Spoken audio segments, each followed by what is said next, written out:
बिस्मिल्लाहिर्रहमानिर्रहीम, अस्सलाम वालेकुम। अगर ईरान ये काम ना करे तो हम गाजा को खाली कर देंगे और हर तरह की फौजी कार्रवाई रोक देंगे, ऐसा कहना है इसराइल का। इसराइल ने ईरान को ये ऑफर क्यों किया और इसराइल इतना डरा हुआ क्यों है, आज आपको मैं तफसील से बताऊंगा। मस्जिद अक्सा के हवाले से इसराइल ने एक बार फिर बड़ी संगीन धमकी दी और कहा कि अगर ईरान ने इसराइल के खिलाफ कोई भी कार्रवाई की तो फिर मस्जिद अक्सा को नुकसान पहुंच सकता है। तो ईरानी धमकियों के बाद इसराइल के खिलाफ मिसाइल कार्रवाई शुरू हो चुकी है और इब्तदाई तौर पे इसराइल के अंदर 2 अहदाफ को बैलिस्टिक मिसाइल से निशाना बनाया गया। फलस्तीनी मुजाहिदीन ने इसराइल के साथ मुज़ाकरात में होने वाली किसी भी पेशरफ्त को मुस्तरद कर दिया और एक लंबे वक्फे के बाद इसराइली शहरों को फिर से निशाना बना डाला है। और इसके अलावा एक और बड़ी पेशरफ्त हुई है कि फ़लस्तीन को रियासत के तौर पर तस्लीम कर लिया गया। वो कैसे, उस पर भी तफसील से बात करूंगा। इससे पहले कि मैं बात को आगे बढ़ाऊं, अगर आपने अभी तक इस चैनल को सब्सक्राइब नहीं किया तो प्लीज़ कर लीजिएगा और बेल आइकॉन को ज़रूर दबाइएगा ताकि हर आने वाली वीडियो जो है वो आप तक बर वक्त पहुँच सके। अगर ईरान ये एक काम ना करे तो हम गाज़ा को खाली कर देंगे और हर तरह की फौजी कार्रवाई रोक देंगे, ऐसा कहना है इसराइल का।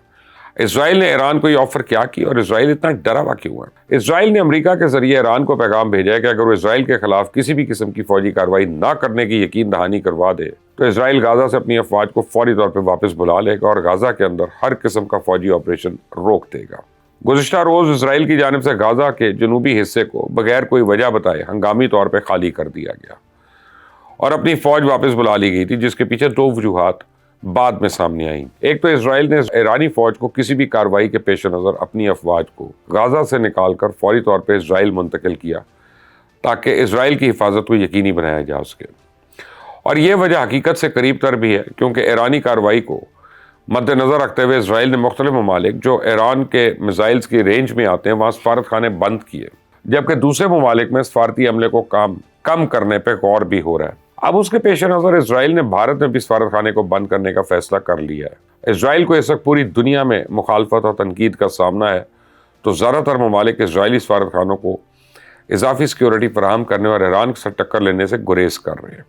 लिहाजा इस वक्त इसराइल के लिए हर तरफ सिर्फ खौफ और खतरे की अलामात है और इसराइल बौखलाहट का शिकार है, जिसका अंदाजा आप इस बात से लगा सकते हैं कि इसराइल एक तरफ तो अमेरिका के जरिए ईरान से कार्रवाई ना करने की दरख्वास्त कर रहा है और गाजा से निकलने की ऑफर भी कर रहा है, जबकि दूसरी तरफ ईरानी कार्रवाई की सूरत में मस्जिद अक्सा को नुकसान पहुंचाने की घिनौनी और काबिल मुजम्मत धमकी भी दे रहा है। मस्जिद अक्सा पूरी दुनिया के मुसलमानों के लिए रेड लाइन है और इस बारे में सोचना भी इसराइल को महंगा पड़ सकता है। अभी इसराइल सिर्फ ईरान की ही भुगत ले तो बड़ी बात है और अगर ताकत का तवाज़ुन देखा जाए तो ईरान को भी भुगतना इसराइल के बस का रोग नहीं है। इराक से ताल्लुक़ रखने वाले एक ईरान नवाज ग्रुप ने इसराइल में बैलिस्टिक मिसाइल्स के जरिए अहदाफ को निशाना बनाया और इराकी ग्रुप की तरफ से इसराइल में मौजूद इंतहाई अहमियत के हामिल अस्कलान ऑयल पोर्ट और हटजरम एयरबेस को निशाना बनाया गया।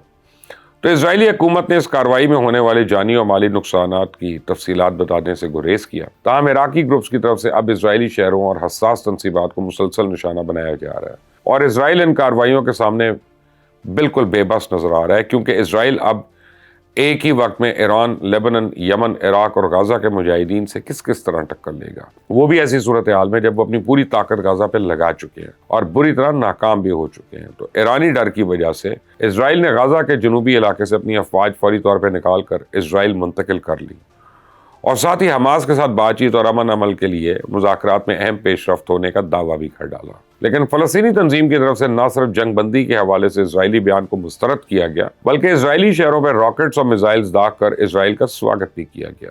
और इसके अलावा इराकी मुसल्लह ग्रुप्स ने इसराइली मुखालिफ कार्रवाइयाँ जारी रखने का ऐलान किया, जबकि दूसरी तरफ हिजबुल्लाह और यमनी हौसियों के दरमियान इसराइल मुखालिफत मज़ीद कार्रवाइयाँ करने का ऐलान कर चुके हैं।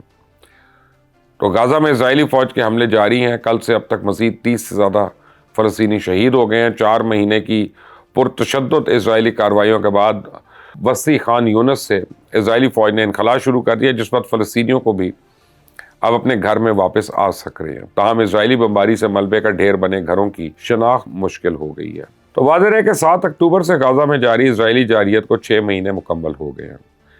अरब मीडिया के मुताबिक गाजा जंग जो है 21वीं सदी की सबसे तबाहकुन जंगों में से एक जंग बन चुकी है और इस जंग के नतीजे में बड़ी तादाद में शहरी शहीद और ज़ख्मी हुए हैं, जबकि गाजा की 17 लाख की आबादी कुल आबादी का 70% को नकल मकानी करना पड़ी। तो इसके अलावा एक दिल दहलाने वाली रिपोर्ट सामने आई है जिसने इसराइल के मकरूह चेहरे को मजीद बेनकाब किया। इसराइली डॉक्टर्स ने اسرائیلی ملازم سے پردہ اٹھاتے ہوئے بتایا کہ حراستی مرکز میں ہتھکڑیوں سے لگنے والی چوٹوں کی وجہ سے فلسطینیوں کے اعضاء کاٹنا معمول ہے۔ انہوں نے بتایا کہ قیدیوں کو اسٹرا کے ذریعے کھانا کھلایا جاتا ہے، ڈائپرز پہنائے جاتے ہیں، مسلسل پابندیوں میں رکھا جاتا ہے۔ اسرائیلی ڈاکٹرز نے اسرائیلی اٹارنی جنرل، وزیر دفاع اور وزیر صحت کے لکھے گئے خط میں طبی اخلاقیات کی خلاف ورزی کا بتایا، اور ڈاکٹرز نے کہا کہ حراستی مرکز میں نامناسب دیکھ بھال، پیچیدگیاں اور بعض اوقات مریض کی موت کا بھی باعث بنتی ہیں۔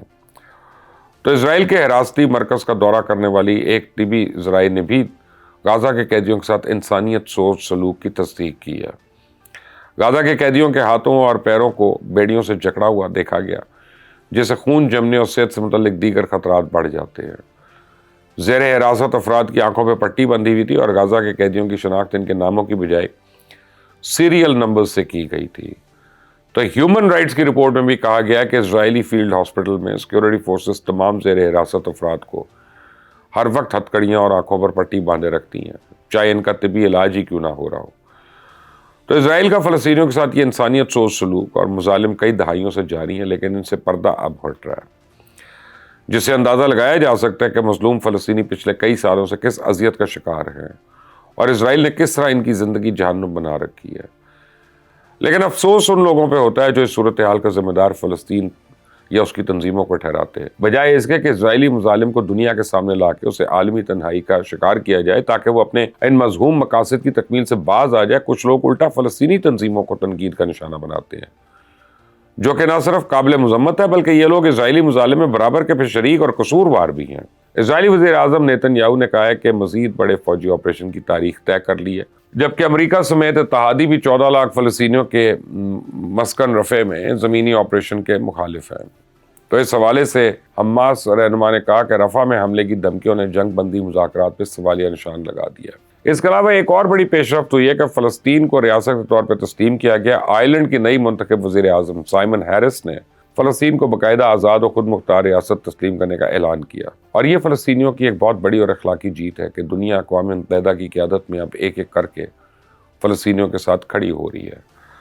آئرلینڈ کے شہر گیلوی میں ایک تقریب سے خطاب میں سائمن ہیرس نے اسرائیل سے غزہ میں جنگ بندی اور غزہ میں امداد کی فراہمی کا پرزور مطالبہ کیا۔ انہوں نے کہا کہ اسرائیل کے وزیر اعظم جو ہے نیتن یاہو، آج مجھے یہ کہنے دیں کہ ہم آپ کے اقدامات سے بیزار ہو گئے ہیں، اب جنگ بندی کرو اور امداد کی رسائی محفوظ بناؤ۔ سائمن ہیرس کا کہنا تھا کہ میرے دوستوں، ہمیں 2 ریاستی حل کی ضرورت ہے، یعنی 2 اسٹیٹ پالیسی کی یا ڈپلومیسی کی، اور اسرائیل اور فلسطین ساتھ ساتھ امن و سلامتی سے رہیں۔ انہوں نے مزید کہا کہ آج رات سے میں اس بات پہ زور دیتا ہوں کہ آئرلینڈ فلسطین کی ریاست کو تسلیم کرنے کے لیے تیار ہیں، اور واضح رہے کہ آئرلینڈ طویل عرصے سے فلسطینی عوام کے حقوق کے لیے آواز اٹھاتا رہا ہے، اور اسے مسلسل فلسطینی علاقوں پہ قبضے کے خاتمے اور ایک آزاد فلسطینی ریاست کے قیام کا مطالبہ بھی کیا۔ وزیر اعظم کا یہ بیان فلسطین کاز کو آگے بڑھانے اور تنازع کے منصفانہ اور دیر پا حل کے حصول کے لیے ٹھوس اقدامات کرنے کے لیے آئرلینڈ کی آمادگی کی نشاندہی کرتا ہے۔ آپ کو اگر یہ ویڈیو اچھی لگی ہے تو اس کو ضرور لائک کریے گا، شیئر کریے گا، تاکہ لوگوں کو پتہ چلے کہ اس وقت اسرائیل کتنا بیک فٹ کے اوپر ہے۔ اپنا خیال رکھیں، انٹل نیکسٹ ٹائم، اللہ حافظ۔